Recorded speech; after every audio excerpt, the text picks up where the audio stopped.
दो देशों की यात्रा के बाद रविवार देर रात पीएम मोदी स्वदेश लौट आए। पीएम मोदी 3 दिनों के अमेरिका और 2 दिनों के मिस्र के दौरे पर थे। 5 दिनों की अहम विदेश यात्रा के बाद पीएम मोदी की देर रात स्वदेश वापसी हुई। एयरपोर्ट पर उनके स्वागत के लिए बीजेपी अध्यक्ष जेपी नड्डा और दिल्ली बीजेपी के सांसद मौजूद रहे। सभी ने पीएम मोदी को फूल देकर उनकी सफल विदेश यात्रा की बधाई दी और स्वदेश वापसी पर उनका स्वागत किया। इसके कुछ ही देर बाद पीएम मोदी का काफिला एयरपोर्ट से बाहर निकला और वो सीधे लोक कल्याण मार्ग की ओर चले गए।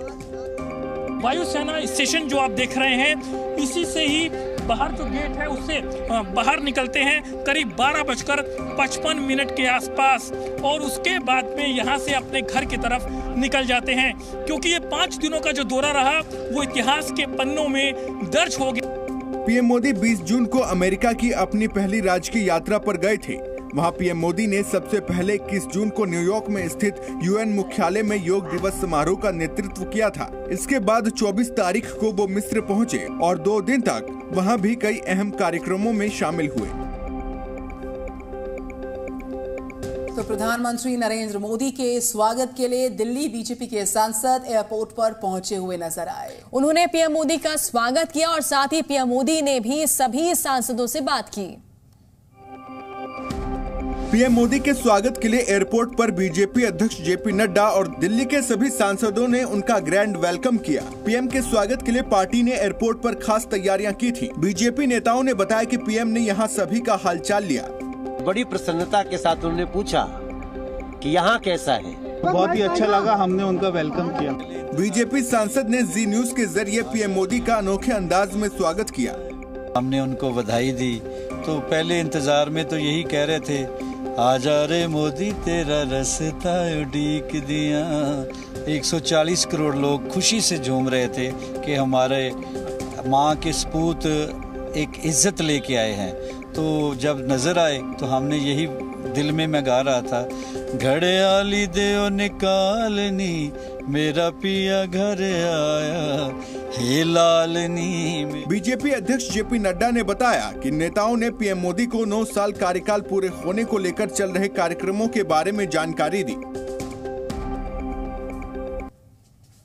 प्रधानमंत्री मोदी को मिस्र का सर्वोच्च सम्मान मिला है।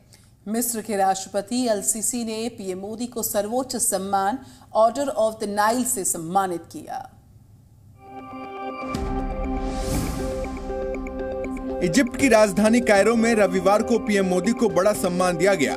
इजिप्ट के राष्ट्रपति अब्देल फतह अल-सीसी ने पीएम मोदी को ऑर्डर ऑफ नाइल से सम्मानित किया। ये इजिप्ट का सर्वोच्च नागरिक सम्मान है। इसे भारत और इजिप्ट के करीब होते संबंधों का एक बड़ा सबूत भी कहा जा रहा है। पीएम मोदी ने अपनी मिस्र यात्रा को लेकर एक ट्वीट भी किया, जिसमें उन्होंने लिखा, मिस्र की मेरी यात्रा ऐतिहासिक रही। इससे भारत मिस्र संबंधों में नई ऊर्जा आएगी और हमारे देश के लोगों को फायदा होगा। मैं राष्ट्रपति अल-सीसी, सरकार और मिस्र के लोगों को उनके स्नेह के लिए धन्यवाद देता हूँ। राष्ट्रपति अब्देल फतह अल-सीसी के निमंत्रण पर मिस्र की उनकी 2 दिवसीय राजकीय यात्रा 1997 के बाद किसी भारतीय प्रधानमंत्री की पहली द्विपक्षीय यात्रा है। मोदी ने रविवार को राष्ट्रपति अल-सीसी के साथ बातचीत की और व्यापार एवं निवेश, ऊर्जा संबंधों पर चर्चा की। दोनों देशों ने अपने रिश्ते को रणनीतिक साझेदारी तक बढ़ाया। मणिपुर हिंसा पर सर्वदलीय बैठक के बाद अब मणिपुर हिंसा की चर्चा पीएम मोदी के साथ होगी। आज इस मुद्दे को लेकर गृह मंत्री अमित शाह प्रधानमंत्री मोदी से मुलाकात कर सकते हैं। मणिपुर का दौरा करने और सर्वदलीय बैठक के बाद अब गृह मंत्री अमित शाह पीएम मोदी के सामने मणिपुर के हालात की तस्वीर रखेंगे। पीएम मोदी रविवार रात स्वदेश लौट चुके हैं। अब खबर है कि गृह मंत्री अमित शाह उनसे मुलाकात कर सकते हैं। सूत्रों के मुताबिक गृह मंत्री शाह मणिपुर के हालात से पीएम मोदी को अवगत कराएंगे। इससे पहले कल मणिपुर के मुख्यमंत्री एन बीरेन सिंह ने गृह मंत्री अमित शाह से मुलाकात की। सूत्रों ने बताया कि मुख्यमंत्री ने गृह मंत्री को मणिपुर की मौजूदा स्थिति और वहां सामान्य स्थिति बहाल करने के लिए उठाए गए कदमों के बारे में जानकारी दी। उधर मणिपुर के पूर्व मुख्यमंत्री और कांग्रेस नेता इबोबी सिंह ने चर्चा करने के लिए बुलाई गई सर्वदलीय बैठक को लेकर सवाल उठाए हैं। उनका आरोप था कि बैठक में बोलने के लिए पर्याप्त समय नहीं दिया गया, क्योंकि उन्होंने कई ऐसे सवाल उठाए जो सरकार को असहज करने वाले थे।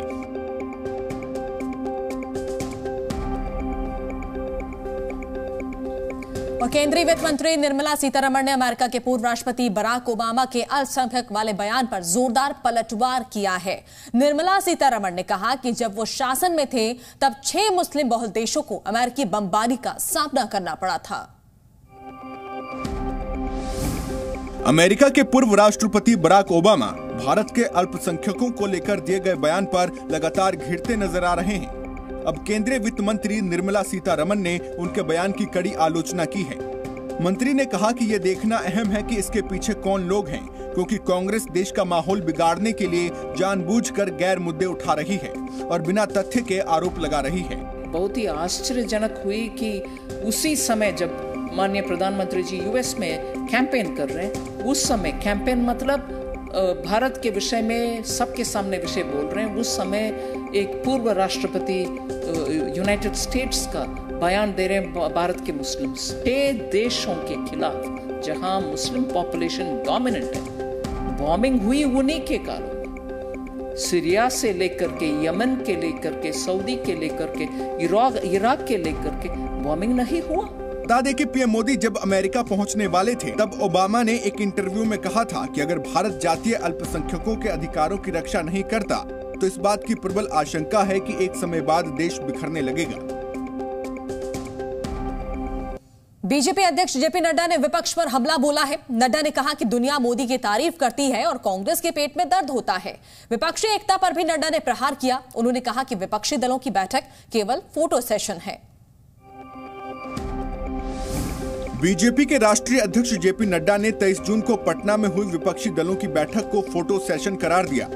उन्होंने कहा कि आरजेडी, एसपी, टीएमसी और उद्धव ठाकरे जैसे सभी लोग वंशवाद की राजनीति बचाने की कोशिश कर रहे हैं, जबकि पीएम मोदी देश को आगे लेकर जा रहे हैं। तेलंगाना के नगर कुर्नूल में नव संकल्प सभा को संबोधित करते हुए नड्डा ने कहा कि पहले जब भारतीय नेता अमेरिका की यात्रा पर जाते थे तब चर्चा कश्मीर, पाकिस्तान और आतंकवाद के इर्द गिर्द घूमती रहती थी, लेकिन पीएम मोदी की यात्रा के दौरान बातचीत के केंद्र में विकास रहता है। जेपी नड्डा से पहले अमित शाह ने भी विपक्षी एकता पर सवाल उठाते हुए मीटिंग को फोटो सेशन बताया था। पहले भारत दुनिया में जब अमेरिका जाता था, भारत जब अमेरिका जाते थे तो चर्चा क्या होती थी?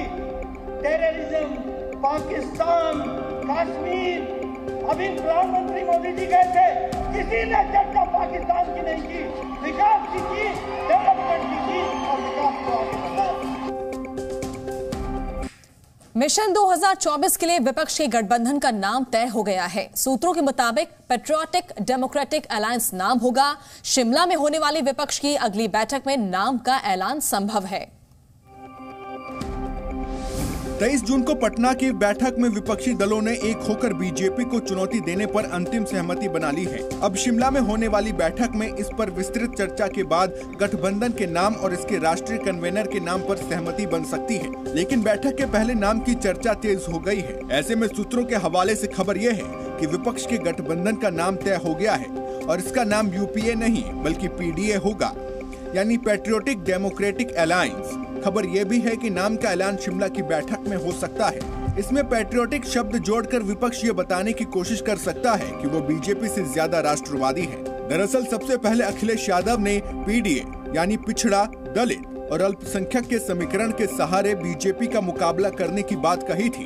उन्होंने इशारों में पटना की बैठक में भी इस मुद्दे को उछाल दिया था, लेकिन गठबंधन के सहयोगियों की राय है कि ऐसा कोई शब्द आगे नहीं बढ़ाना चाहिए जिससे जातिवादी संकेत मिलते हों। ऐसे में पीडीए पर कई नेताओं ने सहमति दे दी, लेकिन इसके विस्तार के रूप में राष्ट्रवादी शब्दों को डालने के लिए कहा गया।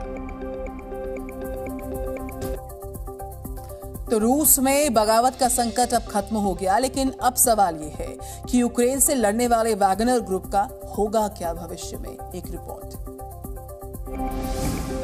एक दिन मॉस्को मार्च का ऐलान करने वाले काफिले की शक्ल में मॉस्को की तरफ कूच करने वाले वैगनर ग्रुप के लड़ाके अब इस शहर से बोरिया बिस्तर बांधकर रवाना हो रहे हैं, जहां उन्होंने कब्जे का दावा किया था। रूस में बगावत करने वाली पुतिन की प्राइवेट आर्मी वैगनर ग्रुप के लड़ाकों ने रोस्तोव के लोगों से हाथ मिला लिया है और वापस बैरकों में लौट रहे हैं। बताया जा रहा है कि दोनों के बीच कई बातों पर समझौता हुआ है। तय हुआ है कि प्रिगोजिन रूस छोड़कर बेलारूस जाएंगे।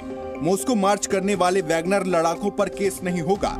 बैरकों में लौटेंगे सारे वैगनर लड़ाके। खून खराबा रोकने के लिए संधि हुई। लुकाशेंको और प्रिगोजिन के बीच दिन भर बात हुई है। रूस की सेना में कुछ बदलाव होंगे।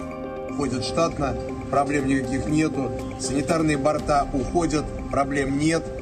Все, что делается, это мы взяли под контроль, чтобы штурмовая авиация не наносила удары по нам, а наносила по украинцам.